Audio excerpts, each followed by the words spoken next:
Hey, I'm Tony Porter. I did the audio for Sword Coast Legends. I am speaking with the Bamsters Rated R podcast. I don't know why. I'm trying to talk to another podcast, but I'll talk to any podcast that shows up.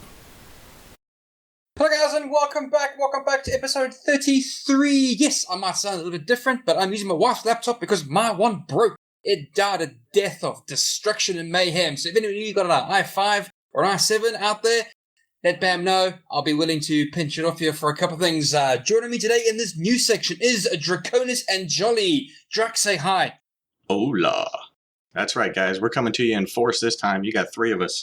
Yeah, Jolly kind of snuck in here. Nobody was really planning for it, but I'm here. What's up? Well, you know they say two's a company, three's a crowd. A cowed? A cow? Like moo? Crowd. Dude, I'm drunk. I've been drinking, right? Alright? My laptop's broken. I'm pissed off. I've been drinking.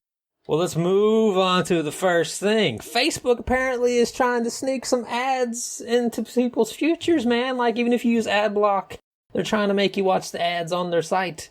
Now, honestly, I don't really use Facebook myself, but has anyone noticed this? Like, you guys looking on Facebook and are you, like, come on, are you? Well, from what I was reading, they haven't done it yet, but they're getting ready to. I don't like the idea. Forbes has been doing something where they're asking people to turn their ad blocker off, and then, of course, people end up with malware and different things because they click on something that looks legitimate, but turns out is not. Well, I don't know what any of you guys are talking about. I use a software called Ghostery, and it is awesome. Disables tracking, disables adverts, disables everything you don't want to look at. It is brilliant. I think we'll stick a link in the description below if any one of you guys want to download Ghostery. Free to download. And it is a brilliant service. Brilliant service. Do you guys want to tell about Ghostery? Because it's just glory being poured on your face. Yes. Never heard of it. I use uBlock and NoScript, typically. Type in Ghostery, right? It disables every single tracker. It lists all the trackers. And you'll be surprised how many trackers Facebook has actually got on their website. And it tracks everything. When you go to Google and you do a search, hang on. I think the highest one I've got is like 20 different trackers. When I went to, I think it was PC Gamer, and then I went to Kotaku and I had like 13. It's amazing how many trackers are there, as well as you can enable the ad blocking part of it as well. So it's pretty good. I like Ghostery. It's brilliant. All in one right there, done. Well, for myself at least, I don't mind too much when the ad is part of the page, but I don't like getting pop-ups all over the place. So it's, I'll use an ad blocker to keep that crap from coming up. Well, malware is the new virus nowadays, dude. Viruses are like so 1980s. Malware is where it's at. If they can get malware onto your system and get you to use their whatever, they're laughing, Malware, dude. Malware's bad juju. Get rid of that malware. I can give you a software that helps with malware as well. A little free download thing called Malwarebytes Anti-Malware. Brilliant. Scans your system and it systematically removes all the malware like a shotgun. Bang, bang, dead, die, dead, death, and your system runs a lot faster. So yeah, there we go. Two top tips, Ghostery and malware, anti-malwarebytes. There we go. Done. Awesome. Well, in other social networking news, Microsoft has just in the last few days signed into an agreement to acquire Beam, some type of interactive live streaming service where I guess you can actually, as a viewer, give the streamer tasks to complete in whatever game they're playing. So you mean like Twitch, but more interactive? That's what it sounds like. And their social tag about that was that they're trying to continually increase, the Xbox Live to be more social and more fun. The Xbox Live? Social? Are you sure those two words exist in the same sentence? Well, they're certainly trying to make them exist in the same sentence by doing this. Well, to be honest, mate, there's only 3 streaming sites worth mentioning. Dailymotion, YouTube, which is obviously YouTube Red. No, sorry, YouTube Gaming or whatever, that failed attempt at streaming, and then Twitch, obviously. So, Beam is a new one to me. Never heard of it. Never heard of it. There's a few out there. I think Hotshots was a popular one too for a little bit there. The name is awesome. I might just go and check it out. I mean, I think they're the ones who a very popular Call of Duty streamer went to for a little bit, but he ended up not liking it because all the people that watched him are still on Twitch, and they didn't go over there with him. So I don't know if it's still around or not, but I mean, it was a site at one point. So it probably died a horrible death and got sucked into the bigger organism that is Twitch, yeah? It's possible, man. Like the Amazon Twitch. Well, I don't see why Microsoft just makes a play for, or I don't know, Dailymotion, or that failed YouTube gaming streaming site, or Twitch as well. Well, Twitch is bought by Amazon. Amazon's not going to give that up. Oh, I'm pretty sure Amazon will if the price is right. They wouldn't be right at any time, I don't think. Yeah, I think that's the big thing is what those other streaming services would cost. You know, they were able to probably get this one for cheap in comparison. I mean, for one thing, they said that the delay was actually really minuscule, so that sounds pretty cool. But the delay, I don't think many people are using it. That's probably why your delay's so short, isn't it? Or are they doing something different besides Twitch? I'm pretty sure the delay is minimal because it's a very low use service. God, my England is brilliant today. It's a service topic used very much. Yeah. Well, I mean, I think the compression's slightly different than what Twitch uses too, a little bit. Oh, I don't know. I was going to bring up the fact until I was interrupted by you, Jolly, you rude person, you pirate. I'm surprised Amazon even got Twitch, to be honest. I really thought Google would suck that Twitch, that site up completely and wholly. I really thought it would. But no, Amazon got Twitch. I was surprised. I really was surprised. Well, I think Google actually tried to get Twitch, but the thing is, they've already got YouTube, and if they have the other streaming site, they have to watch out with the monopolies, man. Like, they get in trouble with that. Maybe the US of A, land of the free. But yeah, what was the name of the service that Microsoft just acquired?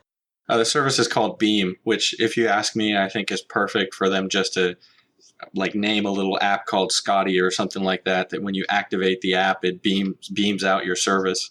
Fucking another Scotty program. Yeah, I've had many a nightmare with the Scotty. Yeah.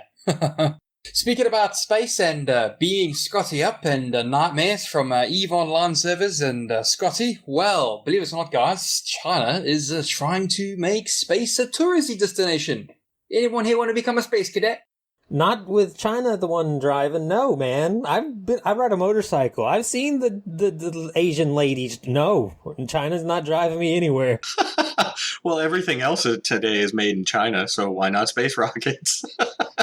Made there, but is it designed? I don't think Jolly's refuting the design and the build quality. I think Jolly's knocking the driver's ability. Well, I'm assuming when they take off, they don't have to worry about traffic, so you wouldn't have to worry about that. Well, I don't know, man. The sky's pretty crowded. Quite a few birds in there, you know. Well, yeah, I mean, think about all those little satellites and the junk out in space, man. No, not happening. Well, believe it or not, what they're going to try and do is they're going to have a hybrid engine. And the article that we're going to post link below is, they said it's a scramjet, but it's a scram hybrid, whatever. I think it's more of a ramjet hybrid, to be honest.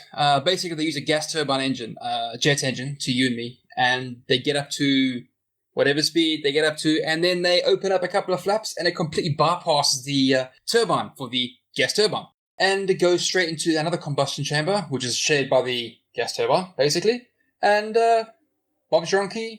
God, I've been drinking too much. Bob's your uncle, Fanny's your aunt, and you've got a ramjet, essentially. And that can take you to, Mach 6, you know?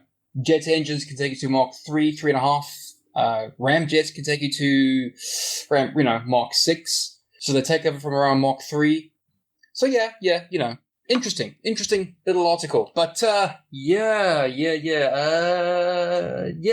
don't want to be in that craft when it takes off for the first flight. Well, I mean, they do have a huge population, so it isn't going to be hard for them to find anybody to jump in there. Okay. Okay, right. Well, essentially, they're planning to, as before, turn space into a tourist destination. I mean, I'd love to become a space cadet, a real-life spaceman. Yeah. And I can go, take me to your father. No, that's Luke. That's Skywalker. God, I've been drinking too much today. Now, I know everything's built over in China, but are they the ones designing it and everything? Or, did they rip somebody's design off, or what? Yeah, to me, it looks like a ripoff of the X-15. Basically, the X-15 used a rocket to propel it to speeds. Well, X-15 was a scramjet, essentially basically using algebra, Jolly. I know this is a foreign concept to you, but algebra can create a scramjet engine. Basically, there's a funnel that funnels the air into a tube that compresses it so hard that all you have to do is add fuel because of the heat, it ignites, and the explosion from the combustion is added to the flow of the actual air flowing through it. So it goes faster. Scramjets can go to around Mach 10, maybe Mach 12, if we've done some experiments there, I think we have. But this to me looks like a ramjet. So basically a gas turbine starts, and then a ramjet takes over via flaps. So the flaps to the actual gas turbine itself close off, and then air flows over the gas turbine itself and then into the same combustion chamber as a gas turbine. Fuel is added, and boom. So it's very simple. There are 0 moving parts to the ramjet, but the hybrid design means there's moving parts on the internal. So, yeah, complicated. Yeah. Out of all that, I think I heard moving air, engine, and boom. Essentially, all engines, combustion engines, are air pumps, essentially. Okay?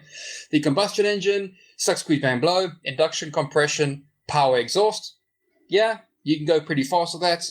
Gas turbines, jet engines to you and me, work on the same principle. They have an LP compressor, an HP compressor, an HP turbine, an LP turbine. Essentially, what's happening is the turbines power each other, help the air flow, help the air suck into it through a combustion chamber, fuel is added, and then boom, power, exhaust, more thrust. Yes. The Mach is basically the speed you're traveling over the speed of sound, so that's your M number, Mach 3.5, Mach 4, whatever have you. So yeah. It's a very interesting subject if you want to talk about engines. Very interesting subject. I may have got lost at algebra. I'm just putting that out there. Right. Well, basically, using algebra and angles, they use the intake of the scramjet, to suck all the air in. Basically, the flow of air, gets forced into a little tube, essentially, at like Mach 6, Jolly, this 6 times the speed of sound, right? Bloody fast. Yeah? A little bit of fuel is added, boom. The expansion of the exhaust gases, help power it even faster. So the faster the air flows through it, the faster it goes, sort of thing, The ramjet and the scramjet need something to get it moving, whereas the pulse jet, the gas turbine, and the combustion engine, as in the piston combustion engine, don't. So this is why they want to do a hybrid without having a big old solid fuel rocket or liquid fuel rocket strapped to the back end of your spacecraft. So they want to use the jet engine to power them up to Mach 3, and then the ramjet takes over. That's essentially what they're trying to do. Yeah. Using algebra, and mathematics, yes. Oh, I'm sorry. See, whenever, you can be all, space tourists in actual space, man. If I want to go in space, all I gotta do is hit R2 and hold it, and my spaceship on No Man's Sky would just launch a few days back. It just goes right up there. I don't know what the problem is. Enjoy your lonely walk through No Man's Sky, because that place is a bit desolate from what I hear. A lot of running issues and performance issues with that game, I hear. Yeah, I've heard folks have redubbed it No Man's Lag, because I guess you guys on the console are having an easier time of it than the PC players. But some of the reviews on Steam are actually pretty funny. They're very entertaining. One guy was saying that you're severely wrong about minimum system requirements. Replace them with this. Minimum. A computer made by Jesus Christ himself will still struggle to hit 20 frames per second. Well, the thing is, you do know that game is freaking massive. And the computing power, you probably do need Beelzebub and Hocus Pocus Jeebus Man to actually power that thing, yeah? That's the difference between the console and PC. For console, they know exactly what's in the console. For PC, they don't know what everybody's running. They don't know if all their drivers are up to date. It's a lot more variables. Yeah, but the thing that was surprising to me was that some of the folks were listing their specs, and they had some pretty high-end video cards. So unless the rest of their system was pretty crappy, I would say that the game itself, at least for PC, was not optimized very well. Yeah, surprise, a 15-man developer team weren't able to optimize a brand new game the first week of it coming out, right? That's such a surprise. Well, and to me, and this is something that we're going to be talking about here shortly in the next couple of weeks, but that really goes to the need for them to have had some kind of early access or closed beta or open beta or whatnot. Because when you have such a small development team like that, when it comes to consoles, you can plan for that because you know what the hardware is. But when it comes to PCs, it's such a wide variety of things that your in-house development and QA team, there's no way they're going to cover all that. You need to reach out to the public who's interested in playing this game in order to get that kind of data so that you can, better optimize and fix your game. Right, Yeah, right. Well, I'm going to stop you guys there. Right. That's not part of the new section. Guys, you guys are going to go in depth into that part in the next area, aren't you? Yeah, Ben, we actually will end up going more in depth later on in another episode. Yay! There will be no rockets talked about in that episode. I'm just putting that out there. Well, Jolly, this wasn't talking about rockets, the Chinese space program. It was a jet engine and a ramjet made to one. But I get your confusion, you know. Algebra and mathematics, I understand your confusion, Jolly. You are American. Hey, look at the moon next time you go outside. We all know that was a conspiracy by the CIA and the FBI and Nixon. Yeah, Nixon as well. And Watergate. It was all a conspiracy. Just go outside next time, look at the moon. Is your flag up there? I don't think so, bro. This news block has been brought to you by America.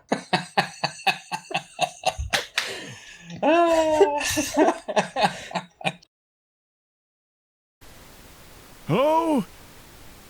Hello, is this where they do the podcast? Is this the Bamsters Rated R podcast? I'm supposed to go after Tony Porter. He's an audio developer. Okay, we're back, and I guess it's interview time. Draconis, did you bring somebody interesting this time? I did, actually. We've known him as the audio director from Sword Coast Legends, but he goes by a general job title now as the audio developer, Mr. Tony Porter. Hey, how's it going there, guys? Hey, Tony, awesome having you here. I mean, seriously, I've been enjoying Sword Coast Legends, as Draconis said, and particularly enjoying some of the sounds in there. So it's kind of cool having you. Yeah, no, it was fantastic. Oh, first off, thank you very much. I appreciate that. It was a fantastic opportunity for me as a sound designer to work on that project. It seemed like it was going to be a challenge to do it entirely by myself, which I ultimately did. But now I can look back on that and look at everything and say, especially when someone else says, oh, what part did you work on? And I say, like, everything that you hear, not just the doors. Oh, so you're that cute elf that keeps talking. What? Listen. No. Wrong elf. Yeah. No. I actually do play a lot of characters in the game too, because if you'll notice, and this is, I guess, for people who play the game, most of the characters that I play are in the very beginning or at the very end, because those are the things that changed the most, especially after we recorded our professional voice actors. A lot of those bits, especially like the tutorial, oh, we need to teach them how to do this, or the ending, oh, we definitely want this as the ending, so we changed it. We actually cast someone else as the boss, and then it just ended up not working out, so I ended up having to play that too, which was, again, just a fun kind of perk of being close to development like this. Yeah, I remember reading early on the forums that people were complaining about some of the placement voices that before you guys had voice actors come in, and then Ash, who was the community developer at the time, had said, you know, that we have just one guy working on audio, and he did all the voices, and there was a nice variety there that I never would have expected one person to have done all of that. How tough was it to come up with all those voices for those characters?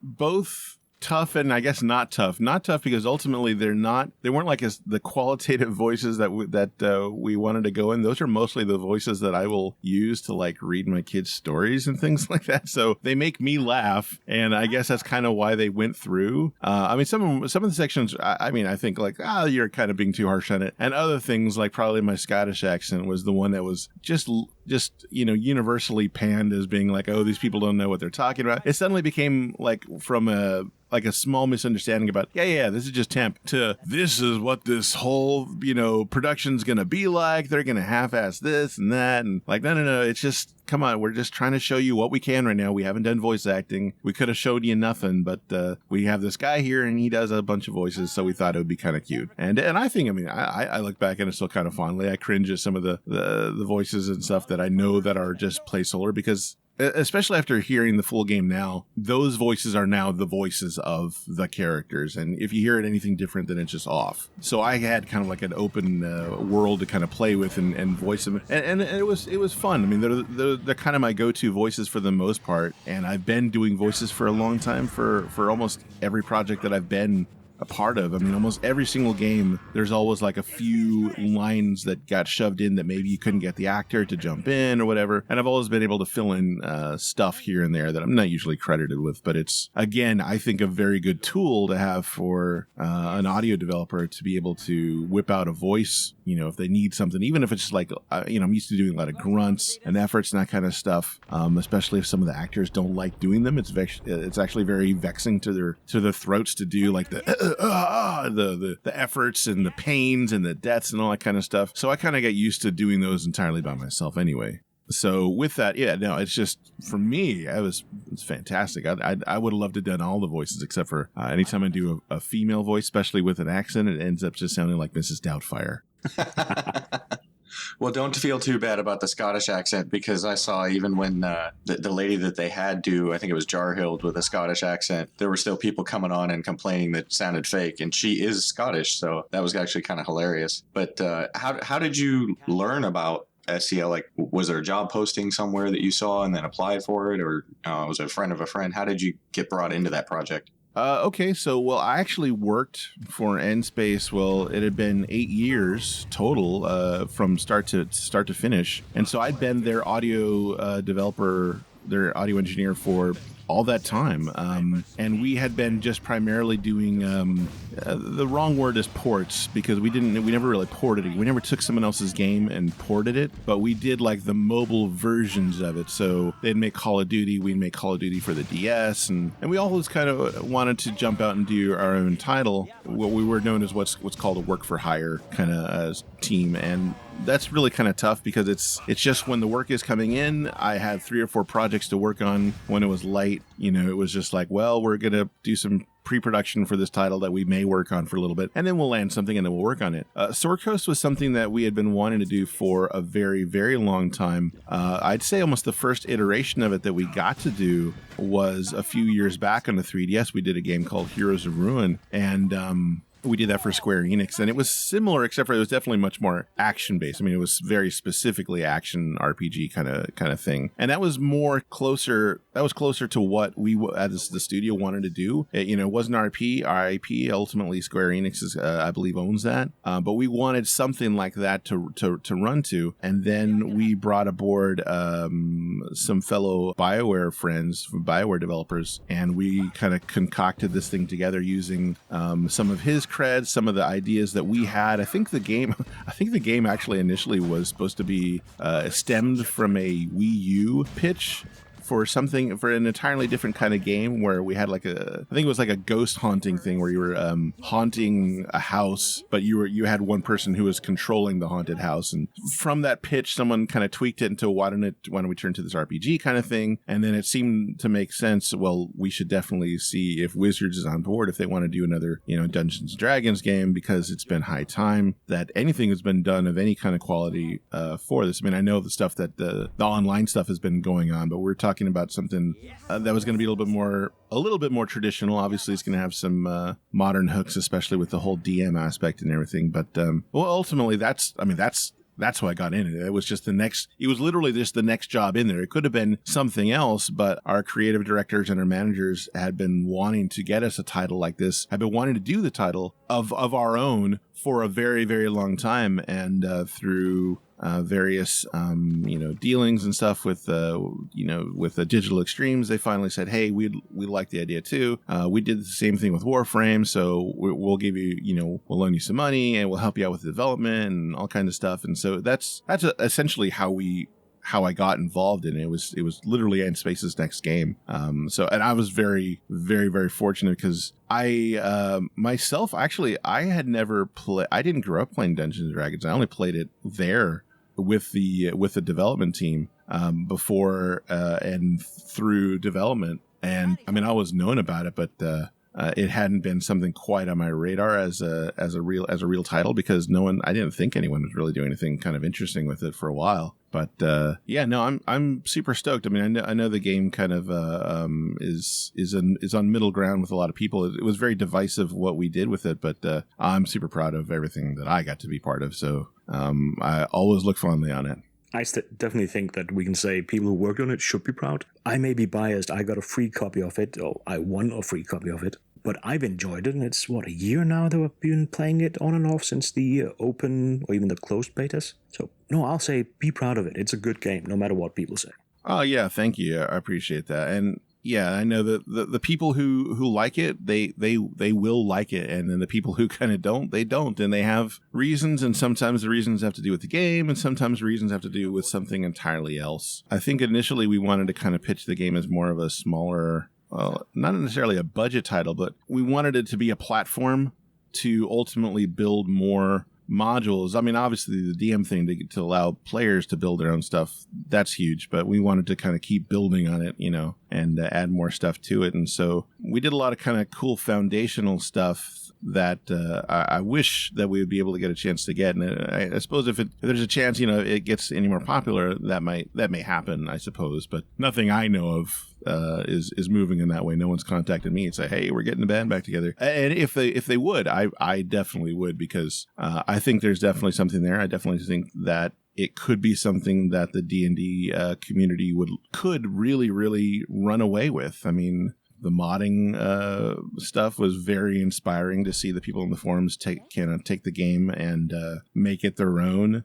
That's always a fun treat to kind of see them do that. And I wish we could have gotten a chance to kind of unlock and unburden more of the game to make it open. I think that initially they were afraid that there's going to be a bunch of cheats and stuff, but that stuff's going to happen anyway. So just make it open, and you got to trust that people are going to find the fun games that are ultimately going to find the fun people to play with it. And I guess that's key for a game like this, is they have fun people to play with. And that's where I see where most people are having the fun. They have these, regular sessions, just like, their D&D tabletop sessions. It's not a replacement for it. It's not an excuse not to do it. It's just something else in the same vein, playing something very, very similar. And, I still think the idea can take off. So, we'll see. Yeah, I think you touched on something where you say, well, people didn't like it either because of the game itself or because of external elements. And I did notice a lot of people went into this expecting Neverwinter Nights 3, which it just isn't. It's a different experience. And for those that like the different experience, it works. But for those that really wanted it to be Neverwinter Nights 3, it closed off immediately. There wasn't that option, and therefore they would go away and say, nope, this is not good. Yeah, another one of the crowds that had a real issue with it was the folks that wanted it to be a strict adherence to the current rule set for D&D, which, at least for myself, wasn't an issue because I haven't played tabletop D&D at that point since 3.5, so I wasn't even familiar with 5th edition rules. But overall, the game itself has been a lot of fun. I think it's one of the ones that I think I have somewhere around 200 plus hours, and I don't have very many games that I have that much time spent into. That's nice. And about the rule set, I mean, for someone like me coming into it, where I knew that there was rules for it, and I played Magic before, which is, I know nothing quite like it, but at the same time I knew that there was always disagreements every single time, like new cards would come out or new rules would be stuff, and I think that's on a much smaller scale than D&D was. And so all I could imagine is that people would really, I mean, if they're used to that rule set and that's the rule set they play, and they suddenly nerfed this or took this out or added this, then it's suddenly not the game that they fell in love with. And so, I mean, I guess I understand it to a degree, but from where I was, I didn't know anything about different rule sets at all. I just thought we're making this really fun, cool game, and this is the value of a staff, and this is how much it costs to cast this, and this is the walk speed, and this is I learned that this is the game we're making, and this is what I didn't realize that in previous a wizard couldn't do this, or you had to cast this in order to do this before. I didn't realize that there was all these kind of network of logic of rules that people kind of grew with, that when they see us tampering with it, they suddenly think we're just rebooting their favorite movie as a cash grab or something. I'd say, first off, every project's a cash grab. We're trying to make cash, but if we're trying to make cash just so we can go buy an island or something, we're trying to make cash to make the game, to make more of the game, to support ourselves so we can make more of this game that we hope people love. We're not trying to, we're not sending it off to another country and with devious plans in mind or something. We're grabbing at cash. We thought you would dig this. That's so we put our money where our mouth is, I guess. And I guess that's ultimately what happened, is that whether it was going to be a slow burn, or I don't know what the console sales are doing or not. I have no idea what can happen with the game in the future. But I know that if we had been solvent enough, I think if the N-Space had enough capital to keep running,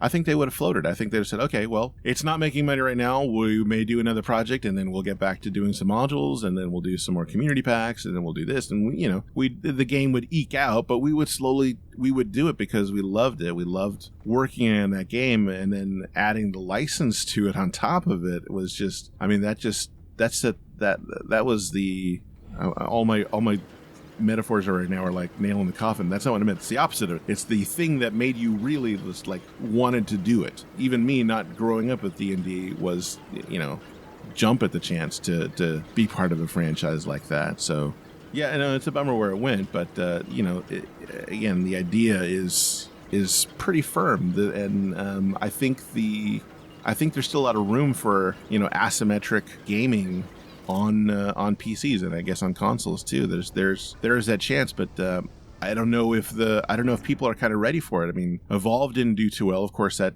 was that got hidden behind like microtransactions. I think people are kind of upset at how that was. Fable Legends got canceled, and that was another. Well, Evolve actually went really well now. Is it doing now, or what is it doing? I haven't followed it, other than I know people were stoked about it, and then people suddenly were revolted by it. I never played it myself. They completely redid it, and on PC it's now free to play. Can recommend it. It's a really good game. It was a good game, but it's gotten better. They fixed a lot of things. And I think right now it's standing at 15,000 players at any point in time. Oh, that's cool. I mean, yeah, no, the idea of playing a game where all players aren't equal, this asymmetric portion of gaming that doesn't really... there's not really too many success stories with it, and I like the idea. I love the idea of 2 different factions, 3 different factions, 4 different factions, and one has, not just like, well, this guy's the faster one, this one's the stronger one, this one does magic. I mean, we're talking about, the dungeon master with like kind of infinite possibilities, and he wasn't an adversary. Although they could be adversarial, he was playing with the game with the players to tell a story. They weren't even there to play a game, and they were there to tell a story. And I don't know. I guess I'm kind of looking at it through getting misty-eyed, thinking about the promise of what could have been, and that there's nothing really to kind of take its space. I guess that's kind of sad. Well, that's always been kind of the cool thing about Dungeons and Dragons, and it's the way I've always tried to explain it to people who don't know what it is that it's a shared storytelling experience, because right. It's not just one person and their vision of the story, because even as the dungeon master with you controlling everything in the world and all the monsters and the encounters and whatnot, the players are still part of that storytelling experience in the decisions that they make. And a lot of times they can choose to go a direction you never expected, and then you have to roll with that. Yeah, absolutely. And again, with my background of not really playing Dungeons and Dragons, my first video game encounter with D&D was the Xbox one, Dark Alliance, and that's a straight up just action RPG with D&D names on everything. And now I liked it. I had fun with it. It was a 2-player kind of co-op thing. I played it with my wife. It was just something that we can kind of get through and fun. So when we started working on Sword Coast, I heard, okay, it's going to have this DM aspect of it, but we weren't really building that yet. We were still building kind of, just the foundational kind of stuff, the levels, the monsters, and just how everything kind of interacts. And so I was working on combat sounds and monster sounds, and just, planning on how the music should work for combat. And for a while, I was just thinking, okay, this is just going to be kind of like an action RPG. This is going to be Dark Alliance 3, or this is going to be something else. And, I wasn't too bummed about it, but I thought, oh, okay, it's just going to be a straight up action game. They figured we did Heroes of Ruin. That was straight up action. So Sword Coast is going to do the same. And then we started working on the DM stuff. And I think a lot of people, especially people in the studio who may not have even played D&D, who are just like, just churning away at the game, suddenly realized, oh wow, this whole idea has been kind of flipped on its head. And our job, I always thought, was to empower the player to play the story. Yeah, we're going to give them a campaign of our own that they can go through, but everything should be based on giving them power and giving them the ability to do that stuff. And I think that's when a lot of people's passions really, really went through the roof to say, hey, we're not just making this game that people are going to go through. We're giving them a real platform for them to tell their own stories, to get people who haven't played D&D before. I think that was one of the huger goals, to get people to play D&D who have never played it before, even if it's not, traditional D&D, they suddenly know the names, they know the places, they know some of the lore, something they may be interested in playing the tabletop. They certainly wouldn't be as adverse, it all kind of feeds into itself. So yeah, I don't know exactly where I was going with that, but it's a fascinating way to see how it all kind of all kind of could have been, I guess, in hindsight, especially. I mean, it really was I always felt the job of the game was to be a big funnel to kind of catch everyone in and then squeeze them on through the outside and make them all kind of acquainted with the idea of cooperative storytelling, obviously the D&D license that goes in there. But even that goes further. I mean, D&D is only one of hundreds of thousands of these new kind of cooperative story table things. And from what I can hear, D&D is like not even on top anymore. There's people who like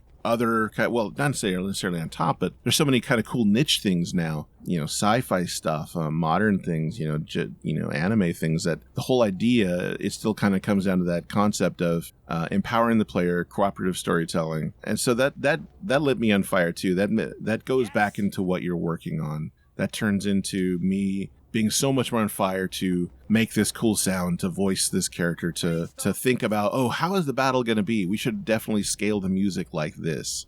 I don't know. It was a very inspiring time, I guess, all the way throughout. Really up till launch, and even then, when people started saying, "Oh, it's not really what we wanted," and we're thinking like, "But we have all these ideas. And there's all this stuff, and you just hold on a second." I wish they had held on a second. Yeah. Well, now you come back to the audio part, and I guess we should move into that. Your position on the team was as audio director for Sword Coast Legends. Can you kind of briefly explain what does an audio director does? Because sound is just something that is in games. Nobody's really working on it, are they? Yeah. Right. Yeah. No. Just elves. No. The audio director is really in charge of every single thing that comes in or out of the game that has to do with audio, everything that you're going to hear, whether that's the sound design of every single creature, every single level, every single interface, click and whoosh. Every time you equip a character, all these sounds need to be created. Whether you're going to produce them from scratch or whether you're going to buy a library, that's up to the audio director. How things are voiced, what's the interface for talking to someone, how much voice is going to be in the game. Well, of course, that's kind of more dictated by the writer, but there are still technical limitations for, the amount of lines that you can run at any one time, whether they're streaming, whether they're not. So you pretty much have some kind of rule set out by the writers as well as budgetaries, and then have to make sure that there's audio for everything in the game according to that.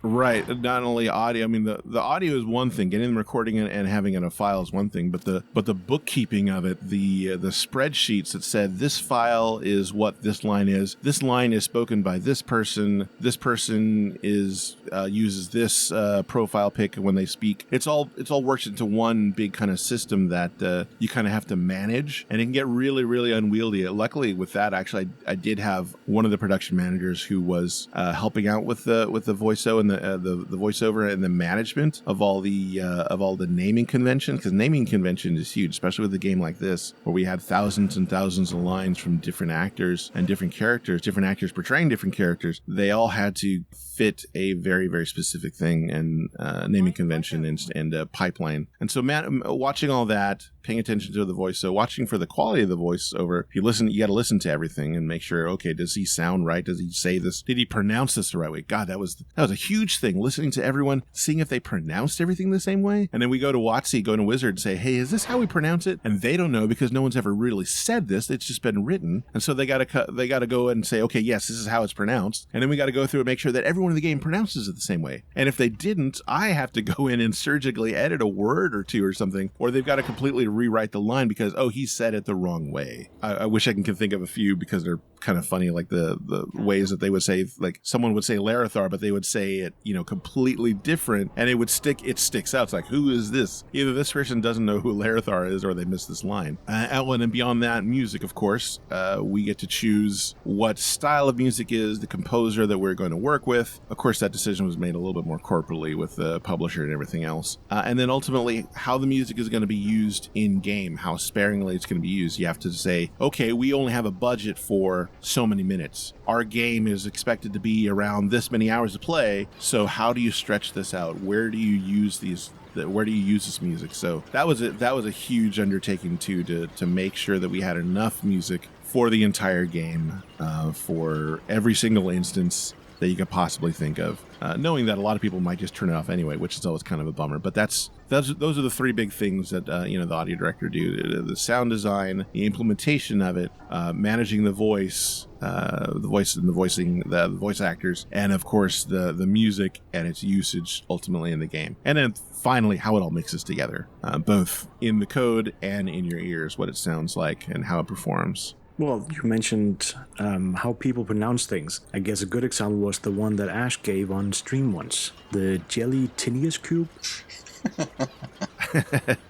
Yeah, you know what was great about that? That was an honest moment that I guess, and he had grown up playing D&D, and he must have said it to friends, and maybe they said it. Maybe they just decided he's either joking or we're just going to let him keep saying it this way because it's cute. But gelatinous cubes to Ash was Gelatanius cube. And that's, I mean, what's funny is that's not a made up word, or that's a real word that we use in a lot of languages. And then two, that, there is a pretty much a one way to say it. I don't think there's any other way to say it. Maybe with an accent, you might roll it a slightly different way, but that's how we got it. And so I think they put that in to the game somewhere. I think there's like a pair of people who were talking about it, and I think they talked specifically about the pronunciation of it, like someone's dogging him about like how he pronounced it, like I think it's pronounced this way, and then I think you roll in and then kill him instantly like that, so that kills the scene. But yeah, no, that's fun, because that was an honest moment. That wasn't just like him joking about it. He really said it like that. Well, I think I remember reading somewhere that you had used like a toilet or something like that to record sounds for that. Where do you find inspiration for the different sound effects for things in the game? Well, I start primarily with toilets, and then I branch out elsewhere. It really just depends on the sound that I'm needing. It starts from this. Someone will ask me for a sound, and then I think, okay, do I have something on file that I've already made or that I've purchased that is the right fit for that? Or do I have time to make this sound? And so when you're making sounds from scratch, you kind of have to think a bit sideways. So you're not always thinking what this sound is what I'm going to record. Certainly when it came with all the squishy, the oozes and the jellies and the cubes and all that kind of stuff, I needed a lot of kind of squishy sound, something that I could manipulate. And so initially I had a bunch of stuff, like I hosed down a comforter, right? And this comforter from this blanket had this really good kind of squish sounds. So a lot of that's kind of in there. But then I had recorded some toilet flush stuff, and I was listening to it. This was for something else, and it just had this really kind of good, deep, throaty gurgle to it, something that I couldn't make out of just throwing around blankets and towels and stuff that was wet or anything. It just had this really qualitative sound of like the porcelain amplifying it, the whole pipe works underneath it. It just had this really, really good sound that if I pitch it down a little bit, add a little bit more some different EQ to it, and maybe layer some more squishiness on top of it, I got a lot of stuff out of the toilet. I got a lot of stuff out of the toilet. I got a lot of sounds out of the toilet. No, that's not good either. I recorded a lot of sounds using the toilet as my primary sound device. Both like flushing stuff, plunging, that kind of thing. Anything that kind of like made a really good, gurgle, squish, or splat, which is pretty much all those things do. And I'd say primarily that's where it kind of came from, everything like that. So when you have to make sounds, you have to think, okay, do I have that? Can I just go and record this? Or do I have to think about what is going to sound like that? And, luckily, in this game, a lot of the more fantastical stuff was kind of more towards magic. And so that was more kind of synthetic sounds or musical sounds that I'd mixed together. And everything else was pretty much just, creatures, combat, impacts, and of course, like the levels of the ambience. And again, a lot of that is either I'd go out and record a thunderstorm or something for rain, which we have plenty of here in Florida, or crickets, for the swamp, or nasty sewer sounds or whatever. Just a lot of that is just stuff that I may have, but every once in a while you get to record things that are kind of off the wall like that. A lot of the flesh sounds are actually they actually really are flesh that I that I have in there. Most people, when they do like flesh, they don't have access to like cadavers or something like that. They'll like hit watermelons or fruit and vegetable kind of stuff. I did a little bit of that, but I also feed my dogs a raw diet, so they eat raw chicken, and so I would record them eating chicken, just crunching it in their mouth, because if you don't feed a dog a cooked bone, but a raw bone, they will just crunch right through that. It's the nastiest sound when you hear it, and so I use that for all the fun jibs and impacts and things like that, mixed in with other stuff. But when people ask like, oh, so what did you do with your impacts? I said, and your flesh in damage sounds, like, well, I really damaged some flesh. I actually used meat being damaged and stuff, and of course my dogs dug it. You're actually reminding me of a story from Digital Extremes, where they apparently went out to a water treatment plant and just recorded sounds, like any sounds where raw sewage was being treated. And besides the whole it smelled bad, apparently they weren't quite allowed to be there. But they got some good sound effects out of it. I bet they would. I mean, a lot of cool like old facilities and places. They'll give you either like a really, really great ambience, a very unique thing, and that's a lot of things that we're looking for sometimes. Is something that makes it a little bit unique, a little bit something that you're not going to hear somewhere else. Yeah, you're in another game and you hear crickets and frogs and stuff, but this one was recorded for this field because this is a real instance of it. This is not something that can be replicated anywhere else. So yeah, I could see going to a place like that, messing around with either mics in different places, or maybe get some fun reverberations or something from there. Yeah, that's all fun stuff too. And yeah, when I always keep something to record on me. Always have that. That's a good tip for audio people. Always have something to record on you, because you'll never know when you'll be in an instance where, you know what, this is great ambience, or I want to record this car that just pulled up, or, I need some kids screaming. Let's go to Chuck E. Cheese, whatever. It's the quality of portable stuff has gotten so much better than in the past that a lot of, AAA stuff is recorded like, with, prosumer recording equipment stuff. So that is the best thing about, I guess, this day and age right now with how good recording stuff is that it's all accessible. So anyone wanting to jump in, I know we wanted to touch on this a little bit too, but people wanted to jump into, sound design, or at least audio for games. Everything is so accessible now. I mean, the information is there. The technology is cheap. You just have to kind of put in the time yourself to learn the stuff, to be a master of it, to know that when someone says, hey, I need this, you're going to need to know, you will know what equipment to use, you'll know where to go, you'll know how to record it, you'll know how to edit it, you'll know how to deliver it, you know all that stuff. That's the stuff that you should really learn. And of course, people skills, that helps too. But the information and the equipment is super accessible these days. So you were talking about recording things and then having pre-purchased sounds and whatnot. So to what extent does it vary, like how much stuff you use that's pre-purchased versus how much you use when you're recording your own stuff, your library for sound effects? What's the percentage range in there, and where do you go to buy stuff for audio sound effects? Yeah, so I think most developers love to use their own stuff if they can, but a lot of people don't have access to either a good enough recorder for certain things, or just the thing that they're looking for, like explosions or guns. It's like, I don't know anyone who has TNT, and I need to record this. You can go, the great thing is now, much more so, there are a lot of independent developers, independent recording engineers who make these niche little sound libraries just for that specific thing. Like if you just want guns, there's a guy who's recorded guns. If you want the sound of, clambering rocks falling down a hillside, there's a guy who's got a whole CD full of them. You want the sound of dogs barking. Some guy's got who's recorded dogs for a year all over the country, and he's put them on a disc for you to buy or to download or something like that. I mean, the advent of niche recording, and again, I guess it goes back to the quality of the gear. Now more people can do it, makes that so much easier to buy stuff that you don't have or you don't have access to. Again, most people love to use their own stuff, but if you don't have access to it, then you got to use what's there. You got to get off your high horse and say, yeah, I bought this. It's technically a canned sound, but ultimately it should come down to appropriateness. It should come down to, is this the right sound for it? Yeah, I didn't make it, but this sound is perfect for this. Everyone agrees this sound is perfect for it. So I'm going to buy this sound and put it in there. And I'm sorry if you've heard it somewhere else, which audio engineers do. They can they hear other games, they hear other movies, and they can pick stuff out like, oh, I own that, I know that sound, and there's a lot of overused stuff. So, and I think that's part of the reason why you would always want to make your own stuff. You're never going to run into that with your product. Like, oh, I know that sound, I can hear it. So, well, if we use a sound, we'll go and we'll re-EQ it, or we'll change it to make it sound like something else. But I love recording my own stuff. I love going out and trying to capture authentic sounds of my own, and then put it in the game. And then when you hear it and you record it, and you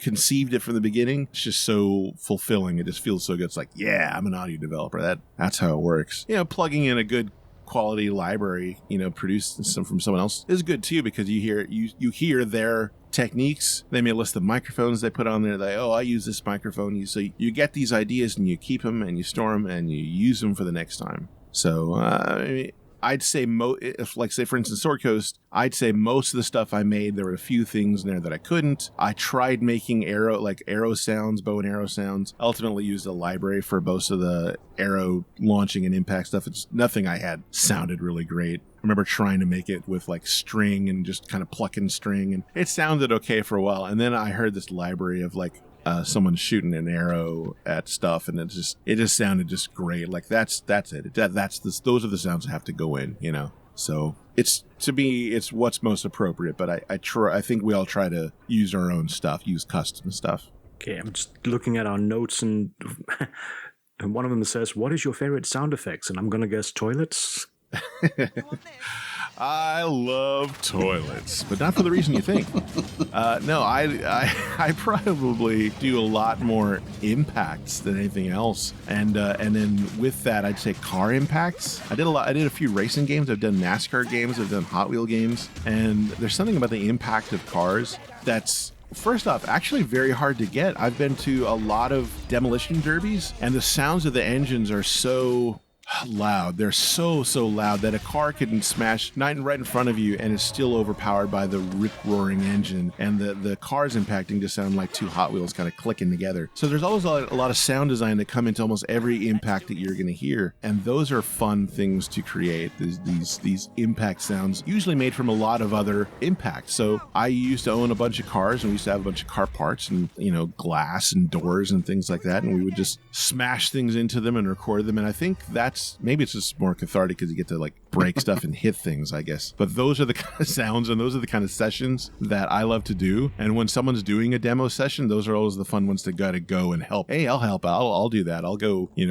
drop a huge cauldron on a piece of glass, just to see what it sounds like. Those are kind of fun. Those are my favorite sounds, I guess, because they have such a good feeling to them. They're completely designed. They're actually very fake because you've layered all these elements together to make it sound like an impact, but they feel real. That's the thing. You're making something that feels really kind of good. You don't want to be in a car when it's an accident, but standing from the side, maybe in a video game, that sounds pretty good. Yeah, you're making me think NASCAR, that's American cars. I expect that's just two blocks of steel hitting each other. It wouldn't have much sound. It's here in Europe, every car have these crumble zones. So when you see a car crash, it's just cars that crumble up like they were tinfoil. Yeah, well, I mean, like NASCAR, there's a frame, but I mean, everything on the outside is all fiberglass, so it's got a weird kind of quality to it. And I remember making these fiberglass hits for NASCAR, and they'd listen to it and they're like, that sounds like you're banging together trash cans. I'm like, oh, wait a minute, I think I was banging together like these big, Rubbermaid trash cans, because that's what it sounded like. That's what I thought fiberglass would hit together. No, they wanted the big metal and glass every single time that you impact. And that's another thing, I guess, about sound design in general, about games and movies, is that things that you think sound cool actually don't sound cool when you record them. Like guns is a huge one. When you record a gun, it just sounds like like this little Like, what was that? Was that a silencer on? Oh, you want to hear with the silencer? No. Oh, especially silencers. The Hollywood silencer, they almost sound like a ricochet. But when you hear a real silenced weapon, it just sounds like almost like an air gun or like a staple gun. It's like, so we have to fake those things and we got to dress them up a little bit. And that's fine. We're all creating an illusion. We're all creating the idea, trying to relay a feeling that people are used to. And they're used to guns sounding way over the top.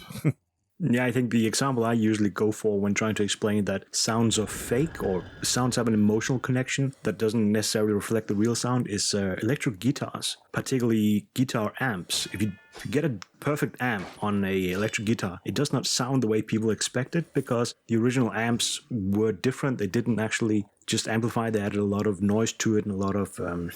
sorry, I can't remember the English word for it, but it warped the sound quite badly. And that's the sound people expect. That's where they have the emotional connection. So nowadays, digital amps for guitars actually have to mimic that.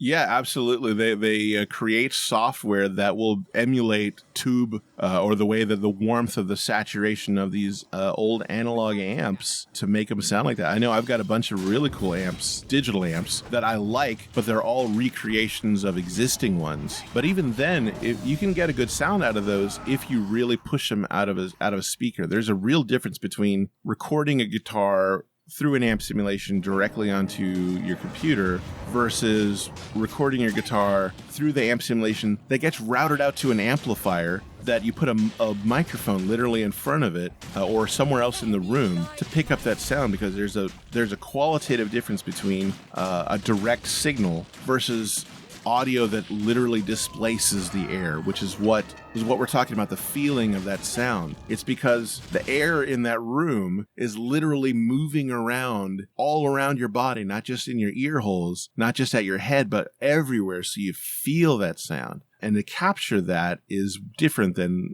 recording it straight through. I miss writing a lot of music and stuff. I used to do. I think that's why I got into games, sound design, because I wanted to write music. I think a lot of sound designers kind of want to do that. I wrote music for years and years and years, and I thought I always wanted to be just like, rock star composer or whatever. Of course, I wanted to write for video games and stuff. And the more I learned about it, the more I learned that there's actually more opportunities in sound design and general audio production that you will, eventually get a chance to write music for stuff. And I've been able to write a few tracks here and there on some random games that either needed something extra or, didn't have a composer attached to it. But there's more opportunities for it too. So now I have that in my tool belt that if I need to write something for a project that needs it, I'm that guy too. I can do that. So I still get to kind of do that. I kind of envy some of the people who just write music, like our composer from Sword Coast. Enon writes 3 or 4, at least that I know of, titles a year. And that's what he does. That's all he does. He doesn't have to worry about anything else. He doesn't have to worry about budgets. He doesn't have to worry really about running lengths. He has to interface with the team, but he gets to just write music, and that's kind of it. And that always to be that. I mean, that's essentially like rock star. And so if you're always shooting for that, you want to be a rock star. Well, you can play rock and roll. I don't know if you can be a rock star. So I kind of had to dampen my dreams a little bit. No, I didn't feel like I settled at all. I feel like I'm in the right spot. I feel like I found where I needed to be, both hugging all the worlds, seeing how it all goes together, seeing how it all fits, seeing how a bunch of different arts make together a bigger one. So I know I'm kind of rambling and stuff, but I love kind of talking about a lot of the stuff that I do and how I work and everything. So it all fits together. It all comes together to be a much bigger thing. And I guess it's what I've always been intrigued by, to have all these art elements and technology too. God, art and science and tech mixed together. I mean, that's where I'm at. That's where I love to be. That's why I do what I do. Well, and speaking of the musical side of things, do you play any instruments? If so, which ones? And would we have heard any of that as of yet? I started playing drums, and then I learned guitar, and then I found out I was much better at guitar, so I sold my drum kit and pretty much just stuck to the guitar. I mean, I know how to play piano, and I took some trumpet lessons in 5th grade, so I know how to produce sounds out of brass instruments, but the instruments I really play are, I'd say, guitar and piano. And in Sword Coast, I didn't get to write anything. I did write the tune in the abandoned tavern in Rage of Demons, which I don't know how many people play. I didn't hear how many people, if they liked it or not. It was just kind of towards the end of Endspace and stuff. But we threw that in. We didn't have any more music for the title, and we weren't able to throw any more money at it. So I just said, hey, I could play some guitar into it for a bit. So I played this piece I've been writing since high school, just something I always kind of played around with, and recorded a section for it. And so that's in the game now. beyond that, I mean, I wrote music for the Tron video games. I wrote all the music for the Roller Coaster Tycoon games. Most of the music stuff that I end up doing is for independent titles. So a lot of mobile games I've done music for. I wrote a track on one of the James Bond games that we did just because we needed something extra for a car chase. That's always what it's been. You know, whether I'm doing a voice or music, it's always been like, hey, we're adding another level, or we need a section and none of the music fits. All right, I'll do it. That's cool. That sounds great, you know. So I've always been lucky to have been able to have an appropriate outlet to write for. So if you go out and listen for stuff, I mean, you're not really going to hear it. It's here and there. It's kind of patchwork to a degree, but it's out there, my music and stuff. So maybe my next project I'll be able to write all the music for it again. That stuff's always fun. But no, I wish. Yeah, now I'm going to do some more freelance kind of stuff. So I think that I'll probably have the chance to write more music. That's always what it's been. And before, when I'm unemployed, before I even had a job, I wrote a ton of music. I wrote a ton of music. I'm listening to it now. It's like, why don't I write this anymore? Oh, that's right. I'm looking for work right now. I've got a family right now. I can't just sit around and dick around on my guitar all day. I want to. I really, really like to. But yeah, it takes a lot of time, especially if you wanted to kind of sound good. It takes time and effort, and I have that. They're just redirected to different positions now. So maybe my next gig will be, you know, have a lot more composition in it. I'd love that. I'd love to get back into it. So are there anything specific you're working on, or any projects you're chasing down that you want to comment on, or is that all just whatever comes your way? Well, since Sword Coast, I've been spinning over to just do freelance entirely. I'm looking for a full-time gig in general because, I think mostly because I have a family, and freelance is fun, but it's not as regular. So having more of a salaried kind of gig, a full-time position, and I like working in places. I like working with teams too. It's a different thing working remotely than working with the team inside. Since then, I've been working on patching up a game called Alone in the Dark Illumination. The game didn't do so well. The game kind of flopped. I don't know if it was from a design thing from the beginning, I know some stuff about what happened internally, but I'm not going to comment on that other than I think the developer had to quit, and the game was basically kind of unfinished, and Atari tried to patch it up and push it out, you know, even at a loss, I guess. They didn't want to lose everything. And of course, it got hammered. There's like a handful of people who think it's okay, but everyone else, like, if you thought like the backlash at Sword Coast was kind of bad, that wasn't even like, I don't even think that was mostly warranted. I'd say with the case with Alone in the Dark, the way it came out first, I'd say it's pretty much warranted. The game was basically unfinished. They did as best as they could with what they had. So anyway, I guess Atari wanted to, do right. And so a group of us, some X and Space people, got to work on the title and fix everything up and down from, animations to levels to lighting to, the interface. And of course, I got to fix a lot of the sound issues. And then we put out a patch for it. And then luckily I got hired on to create a trailer for it. And I got to voice the entire game actually too. That was kind of fun. They wanted to add these voice elements to the game that's kind of narrating you as you go. And I have this good creepy voice. Let me see if I can dial it up. I have this creepy voice that I do from time to time, and it comes out in stupid ways, mostly on the Bamsters Podcast Network. I don't know if you're a network. That was pretty good, actually.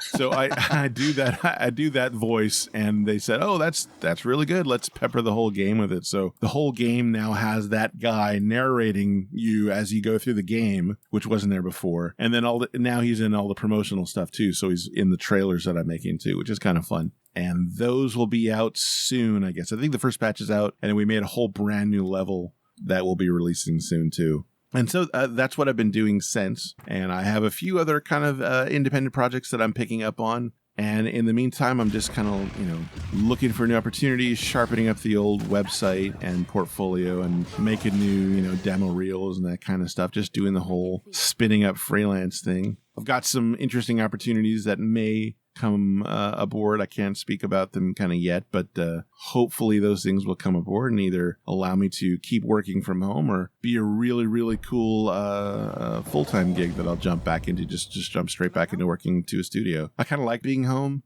I've been converting this room slowly back into my studio, but at the same time, I've got a lot of kids here. and they like using my computer. It's the best computer here, so I try to steer them from it, but there's really not going to be peace if I keep them away from my gear. So I try to baby-proof it as much as I can and say, no food, no fighting. All right, cool, because it's nice and it's loud in here. It's comfortable chairs and stuff, and it's dark and it's cool. But so sometimes there's a good reason to have a studio away from the house, and if I could, I probably would do that just to keep it kind of separate. But anyway, that's what I've been doing so far since then, and I'm sure something will pick up soon. I'm not terribly worried about it.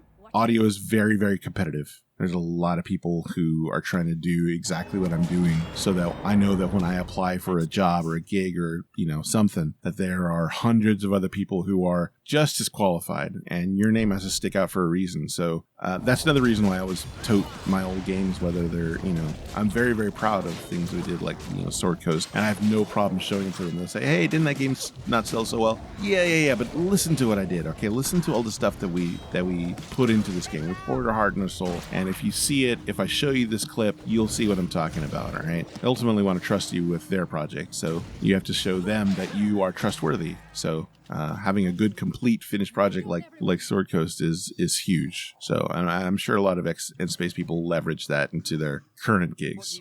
Well, and other than the introduction of the little ones into your home recording studio, how have things changed with regards to technology on hardware and software you've used over the years?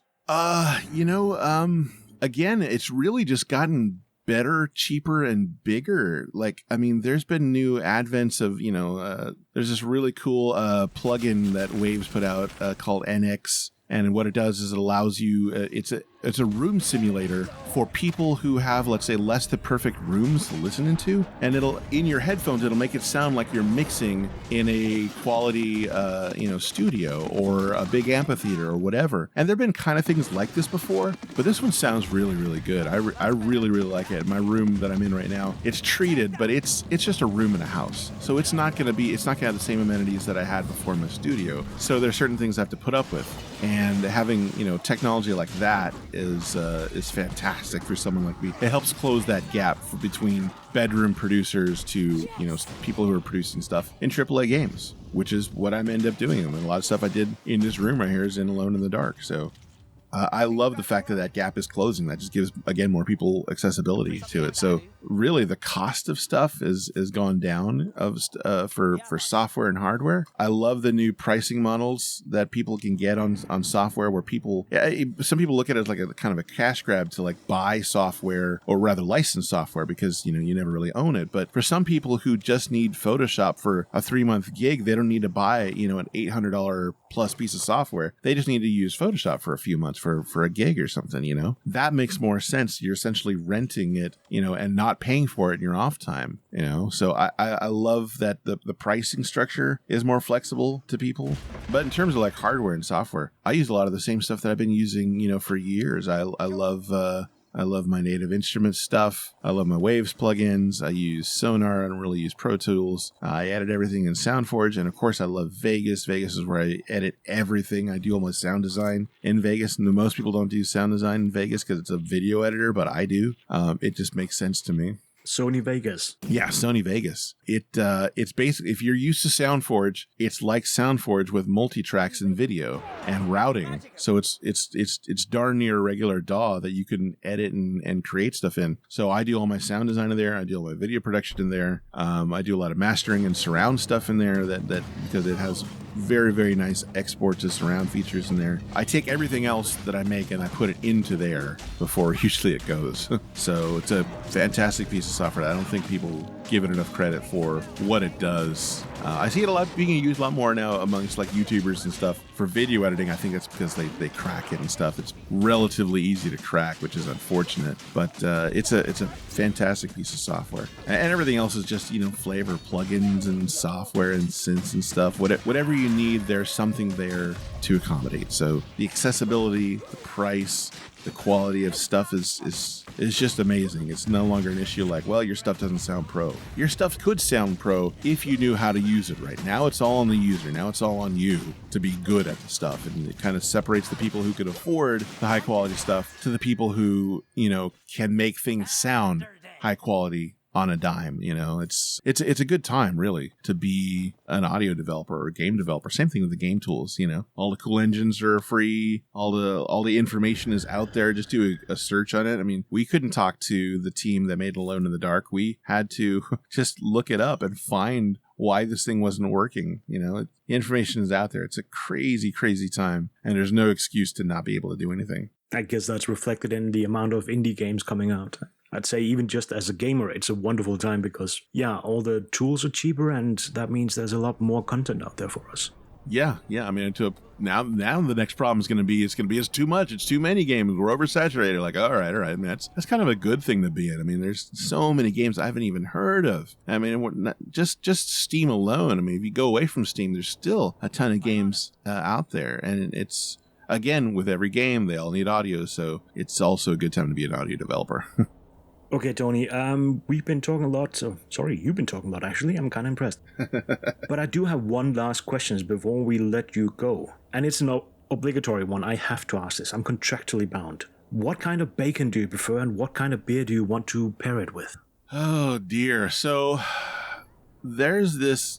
I go to a butcher. We again, I mentioned before that we have our dogs in a raw diet, so we buy most of our meat straight from a butcher. So I don't know if it's got a brand name at all. It's Center Cut, and it's very thick, and it's very it's very fresh. This is a real butcher. It's not like a name brand butcher, which has got his people go there. You can also bring your animals to get butchered there for a price, and they will bag it all up for you and say, here's your food. That's where I buy my bacon, so I couldn't tell you exactly what the name of it is. The name of the butcher is Hopkins Butcher, and I think the beer that for me goes with almost any kind of bacon would be, geez, I really love Newcastle, and I know that's probably a common one, but I can see that going very, very easily with some bacon.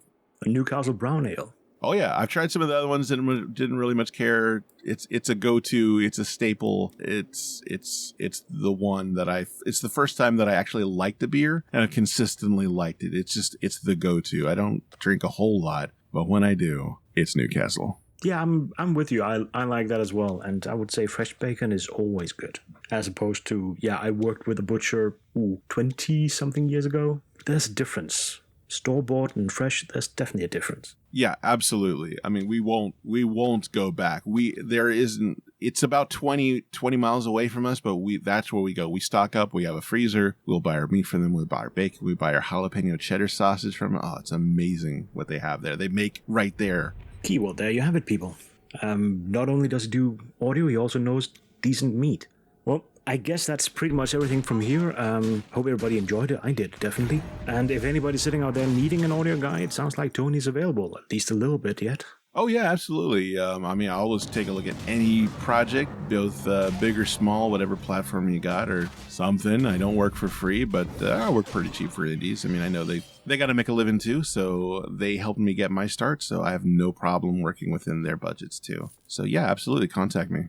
Well, I just take a moment to thank you for coming on. We really appreciate you joining us and answering all our poking and prodding. But thank you very much, Tony. Yeah, no problem. I hope I didn't speak like too much on any one thing. Sometimes when I get going, I will just kind of keep going. But I guess that's worse than you trying to get a bunch of stuff out of me. I would say we've had guests going in both directions on that. You were one of the easier ones. Thank you very much. No problem.